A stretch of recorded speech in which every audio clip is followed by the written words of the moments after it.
Ini mungkin akan jadi salah satu daripada top local perfume aku.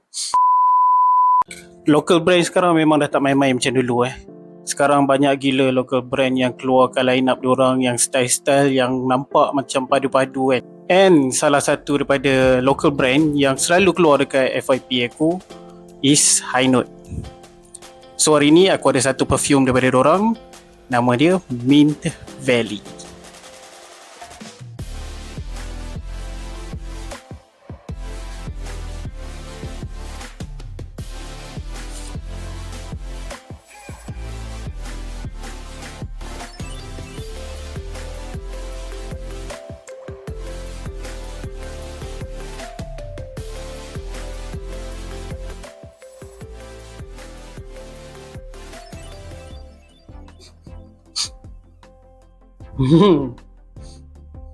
Aku tak sangka pula local brand boleh keluarkan perfume-perfume macam ni. Okay, untuk opening korang akan dapat bauan ke arah mint yang sangat kuat. Tapi aku expect dia mint yang jenis macam bau daun tau. Bau daun yang light kan, yang dilenyek-lenyek. Tapi tak. Dia bau mint yang diselimuti oleh bau citrus. Maybe daripada grapefruit dan juga lemon. Lepas tu dia ada bau flora-flora sikit.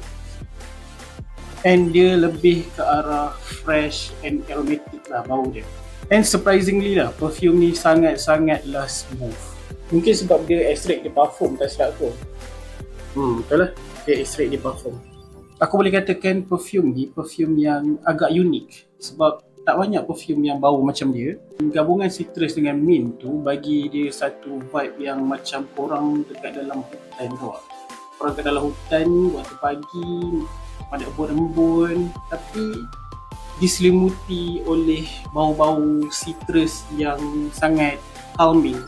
Aku sangat impress. Alright, kalau korang nak cari perfume lokal antara yang berkualiti buat masa ni, tahu korang boleh try High Notes.